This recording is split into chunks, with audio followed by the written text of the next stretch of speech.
नमस्कार मित्रांनो, तारिणी या मालिकेच्या आजच्या भागामध्ये आपण पाहणार आहोत की आता तारिणी आणि केदार एका बेडवर झोपलेले असतात. मात्र आता तारिणीला अचानक जाग येते आणि तारिणी तिथून निघते आणि सरळ आता गणपतीरायांच्या समोर बसते आणि गणपतीरायांना वंदन करत त्या ठिकाणी गणपतीरायांना प्रार्थना करते आणि म्हणते की हे गणरायात, आता तुला तर सर्व काही माहीतच आहे, कारण की आता जे पण मी व्रत केलं होतं ते माझ्या घरच्यांवर कुठलंही संकट येऊ नये यासाठी. मात्र आता ते व्रत मी पूर्ण करू शकत नाही, कारण की आता मला माझ्या घरच्यावर जे पण काही या ठिकाणी माझ्या घरच्या म्हणजे विचित्र या ठिकाणी प्रमाणात जे पण काही त्यांना समस्यांना समोरं जावं लागत होतं, त्याच पद्धतीनं आता माझ्या घरच्यांवरचं संकट दूर करण्यासाठी मी हे व्रत केलं होतं.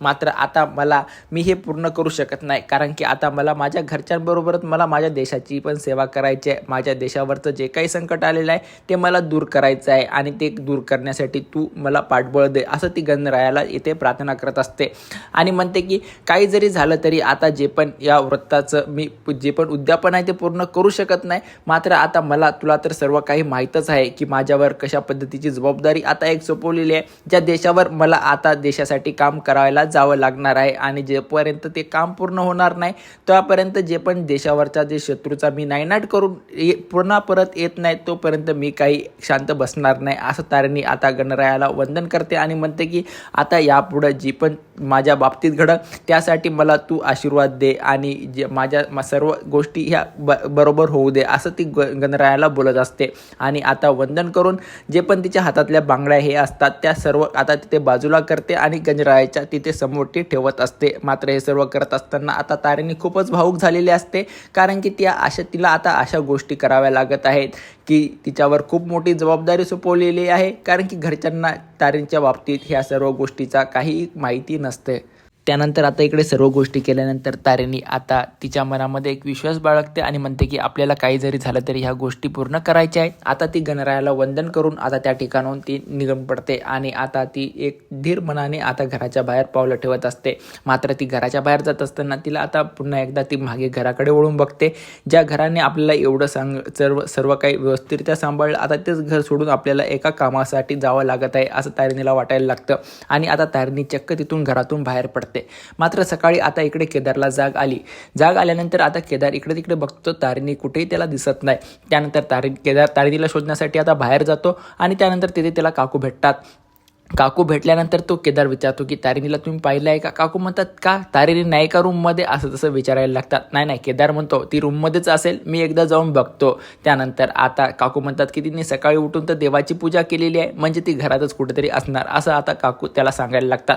त्यानंतर केदार आता जातो घरामध्ये आणि ती आता बघतो की तारिणीने तर तिचा मोबाईल स्विच ऑफ पूर्णपणे करून ठेवलेला असतो आणि आता केदार बघतो की तिचे कपडे हे व्यवस्थित आहेत का. मात्र आता सर्व काही त्याच ठिकाणी असतात आणि त्यानंतर आता तारिणीने केदारसाठी एक चिठ्ठी लिहून ठेवलेली असते. ती चिठ्ठी आता केदारला सापडते आणि केदार आता ती चिठ्ठी वाचायला लागतो. त्यानंतर त्या पत्रात आता तारिणीने लिहिलेलं असतं की हे बघ केदार, मी तुला ही चिठ्ठी लिहिते कारण की मला जाता जाता तुला घट्ट मिठी मारावी आणि निघून जावं असं वाटत होतं. मात्र मी हे जड पावलाने करू शकले नसते, कारण की तुला मी सोडून न जाता मला ते सहन नाही झालं असतं, यासाठी मी हे पत्र लिहिते असं म्हणते.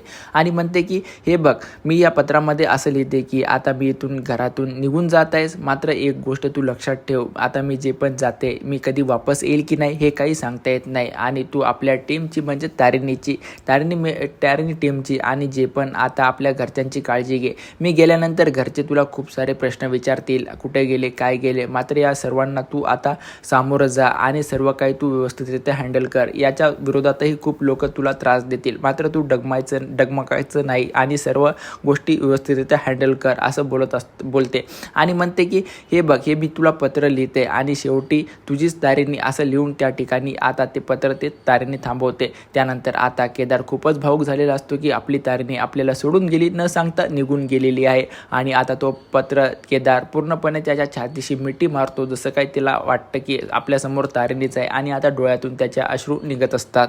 त्यानंतर आता इकडे बाबा म्हणजे दया काका बाहेर आलेले असतात आणि दया काका तारेनी हे आवाज देत असतात. मात्र आता त्यानंतर म्हणतात की माझा चहा मला पाहिजे असं दया काका बोलतात आणि ते टेबलवर बसलेले असतात. आणि त्यानंतर तेवढ्यात तिथे पद्मिनी येते आणि दया काकांना चहा देते. दया काका म्हणतात की बरं झालंस तू चहा आणलास. त्यानंतर आता दया काका तिला विचारतात की तारिणी आणि केदार कुठे आहेत, मला सकाळपासून दिसले नाही. त्यानंतर ती पण म्हणते की पद्मिनी मला पण तिने तोंड दाखवलेलं नाही आत्तापर्यंत, ती आणि तिचा नवरा बसले असतील रूममध्ये असं पद्मिनी बोलायला लागते. त्यानंतर आता पद्मिनी जोरजोरात तारिणी आणि केदार अशा हाका मारायला लागते. मात्र केदार आता इकडे खूपच भावूक झालेले असल्याने त्याच्या हाताने तो आता अश्रू पुसायला लागतो आणि आपल्याला आता बाहेर जावं लागतं असं ते आता केदारला वाटायला लागतं. मग आता केदार जातो बाहेर आणि त्यानंतर आता त्या पद्मिनीने मोठमोठ्याने आवाज दिल्यानंतर आता घरातले सर्वच मेंबर त्या ठिकाणी जमा झालेले असतात. कौशिक येते आणि विचारते की काय झालेलं आहे, तुम्ही एवढ्या जोरजोरात आवाज का देताय. त्यानंतर पद्मिनी म्हणते की वेळेचं गांभीर्य शिकवणारी तारिणी आज तिला वेळाचं भान नाही राहिलं का, कारण की घरच्यांसाठी नाश्ता तर सोडा, तिने चहा कदाचित बनवलेला नाही असं ते सांगत असतात. तेवढ्यात आता केदार बाहेर येतो आणि म्हणतो पद्मिनी म्हणते की आलेत तुम्ही बाहेर, बरं झालं बाहेर येण्याचे तरी तुम्ही कष्ट घेतले असं आता ती केदारला टोला मारत असते. मात्र हे सर्व करत असताना आता सर्वजण विचारतात की केदारला तारिणी कुठं गेली आहे. मात्र केदार आता गप्पच असतो, कुणावरही काही बोलत नाही. त्यानंतर आता त्याला सर्वजण सातत्याने विचारतात तारिणी कुठे गेली आहे. बाबा पण विचारतात म्हणजे दया काका. मात्र आता केदार शांतच असतो. केदार काही बोलत नाही. काकू म्हणतात एवढ्या जवळ असून सुद्धा तुला माझा आवाज ऐकू येत नाही का. केदार म्हणतो आवाज ऐकू येतं. काकू म्हणतात हां आहेस तू जाग्यावर असं तो बोलतात. मात्र हे सर्व करत असताना आता ते विचारतात की तारिणी कुठे गेलेली आहे. तेवढ्यात ते आता जे पण असं बोलत असताना चेतना म्हणते की याने सकाळी मला तारिणी कुठे याचा विचारलं होतं. त्यानंतर आता निशी म्हणते की तारिणी का गेली का तुला सोडून असं आता ते केदारला विचारायला लागते. त्यानंतर आता युवराज म्हणतो की या घरामध्ये एक सुद्धा माणूस टॅलेंटेड नाही. त्याला केदारचा चेहरा किती बोलका आहे तरी पण तुम्हाला त्याचा चेहरा आता वाचता येत नाही, कारण की तारिणी त्याला सोडून गेलेली आहे ते पण न सांगता असं ते बोलत असतात. त्यानंतर मात्र कौशिकी म्हणते की तारिणी कधीही असं करू शकणार नाही, घरातच असेल कुठेतरी, इकडे तिकडे शोध घ्या असं आता तो बोलत कौशिकी त्या सर्वांना सांगत असते.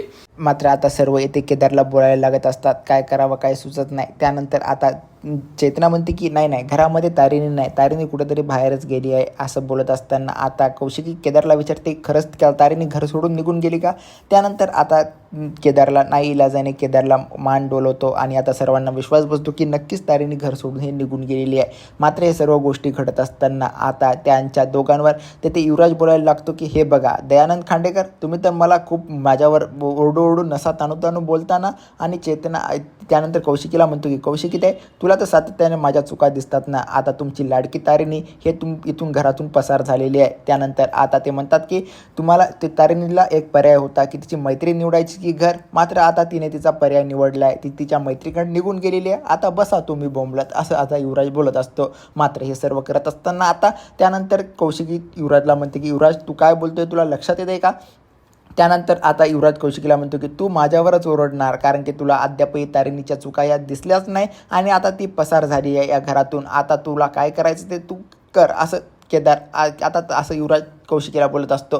मात्र हे सर्व करत असताना आता युवराज म्हणतो की तुम्ही दोघंही खूप पॉझिटिव्ह आहेत ना, एकापेक्षा एक, आता तुम्ही तुमच्या डोक्याने विचारच करा काय करायचं ते. मात्र आता ते दोघेही शांत असतात. त्यानंतर पद्मिनी म्हणते की कसं बोलणार आता ही गोष्ट तारिणीवर आली आहे ना, ही जर गोष्ट तुझ्यावर असली असती तर आता तुझ्यावर येते त्यांनी सर्व काही राग काढलेला असता असं आता पद्मिनी त्या दोघांनाही बोलायला लागत असते. त्यानंतर आता तारिणी घरामध्ये नाही, सर्वांचीच खूप चिडचिड आता इथे होत असते. मात्र आता तारिणी कुठे गेली आहे हे शोधण्यासाठी कौशिकी आता केदारच्या जवळ जाते आणि म्हणते की तू आत्ताच्या आत्ता तारिणीला फोन लाव आणि कुठे गेली आहे ते बघ, कारण की आज ही असं न सांगता जाणं हे तिचा बेजबाबदारपणा मी कधी खपून घेणार नाही या घरामध्ये. आता अशी कौशिकी जोरजोरात तिथे ओरडायला लागते. त्यानंतर दया काका पण आता केदारला म्हणतात की हे बघ केदार, तू आता मोबाईल काढ आणि तारिणीशी संपर्क साध, तारिणी कुठे आहे ते आपल्याला माहिती करून घ्यायलाच हवं असं त्या दोघांचाही आता केदारवर फोर्स असतो. मात्र केदार आता काही बोलत नाही आणि तो तसा स्तब्ध उभा राहतो. मात्र हे केदार असं वागल्यामुळं त्यांना आता यांच्या दोघांची खूप चिडचिड होते. त्यानंतर आता दया काका कौशिकीला म्हणतात की कौशिकी तू तुझ्या मोबाईलवरून आता तारिणीला कॉल कर. त्यानंतर कौशिकी आता तारिणीला कॉल करते, मात्र रिंग जात नाही. मोबाईल पूर्णपणे स्विच ऑफ येतो. त्यानंतर कौशिकी सर्वांना सांगते की तिचा मोबाईल स्विच ऑफ आहे. मात्र युवराज म्हणतो की करेक्ट, हेच मला ॲक्सेप्ट होतं की अशाच गोष्टी घडणार आहेत. त्यानंतर आता हे सर्व बोलत असताना कौशिकी म्हणते की हे जे काही तारिणीने घडून ठेवलं आहे हे खूपच आता विनाशकारक आहे, कारण की आता घरामध्ये उद्यापन करायचं आहे हे तिला माहिती असूनसुद्धा तिने अशा गोष्टी का केल्या असाव्या, असं आता त्या दोघांनाही प्रश्न पडतो. त्यानंतर चेतना काकू म्हणतात की ती तारिणी असं नाही करणार, कारण की ती बेलसरांच्या इथे गेली असेल, तिकडं आपण कॉल करून एकदा विचारू का, असं बोलत असते. मात्र युवराज म्हणतो की तारिणीने काय या घरातल्या माणसांची जादू केली काय माहीत, कोणालाही आपल्याकडे अट्रॅक्ट करून ठेवलेलं आहे आणि आपल्या घरामध्ये वकील तयार करून ठेवलेले आहेत, असा टोला हा युवराज चेतना काकूंवर मारत असतो. त्यानंतर आता त्यांना वाटतं की ती बेलसरेकडे गेली असेल, आता बेलसरांच्या इथं जात असते ना, ती सांगून जाते असं त्यांना वाटायला लागतं. मात्र तिने आता न सांगता गेली असं का, असं सर्वांना आता प्रश्न पडलेला असतो. त्यानंतर आता निशी कॉल करते त्यांच्या आईला. त्यानंतर आईला कॉल केल्यानंतर आईला विचारते की आई, तुमच्याकडे तारिणी आली आहे का. त्यानंतर निशीची आई म्हणते की नाही, का गं काय झालं. त्यानंतर निशी म्हणते की तारिणी सर्व इथे गोंधळ घालून निघून गेलेली आहे घरातून पळून, असं बोलत असते. मात्र हे सर्व सांगत असताना आता कौशिकी निशीवर डोळे ताणते आणि निशी म्हणते की निशीला कॉल ठेवायला लावते. त्यानंतर निशी कॉल ठेवल्यानंतर आता युवराज म्हणतो की काय वकील साहेब, म्हणजे दयाकाकाला म्हणतो, तुम्हाला काय प्रश्न विचारायचे आहेत का, तारिणी कुठे गेलेली आहे, आणखी कोणाला कॉल करायचा असेल तर करून घ्या.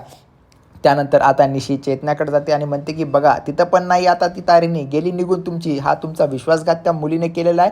मी तुम्हाला कित्येक वेळा सांगितलं होतं तारिणीवर एवढा विश्वास नका ठेवू, तरी पण तुम्ही तिच्यावर सातत्याने विश्वास ठेवला होता. त्यानंतर पद्मिनी आता कौशिकीला म्हणते की हे बघ कौशिकी, तू जे पण निर्णय घेते ते कधी पण चुकीचा असतो. तुला सर्व अधिकार या घरातले तू तारिणीवर सोपवून टाकले. या घरातली मोठी मुलगी म्हणून तुला जे मान मिळवला होता तू त्याचा पूर्णपणे गैरवापर केला आहे, कारण की एवढ्या गोष्टी तू तारिणीवर सोपवून ठेवलेल्या आहे आणि आता तिने पूर्णपणे त्याच्या पूर्ण धिंगाणा घातला आहे, असं आता पद्मिनी कौशिकीला बोलत असते.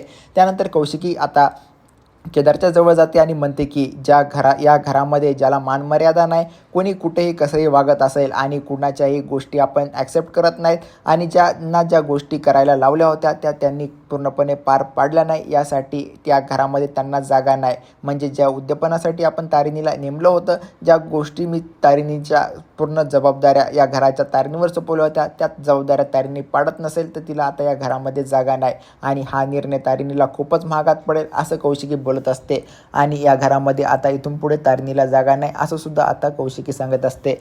मात्र उद्याच्या भागात आपण पाहणार आहोत की अद्यापही केदारने तारिणी कुठे गेलेली आहे हे घरच्यांसमोर आणलेलं नाही. मात्र तारिणी आता चक्क देशाची सेवा करण्यासाठी गेलेली आहे, ते पण पंजाब येथे. आता अमृतसरमधले हे सर्वांना समजल्यावर तारिणी आपल्या देशाचं महान कार्य करत आहे हे जर सर्वांना घरच्यांना कळालं तर घरचे काय कशा पद्धतीने रिॲक्ट करतील, तारिणीच्या ह्या झालेल्या चुका सर्व माफ करतील का, हा भाग आपण उद्याच्या भागात पाहणार आहोत. अशाच प्रकारचे नवनवीन व्हिडिओ पाहण्यासाठी आमच्या चॅनलला सबस्क्राईब करा. व्हिडिओ आवडल्यास व्हिडिओला लाईक आणि शेअर जरूर करा.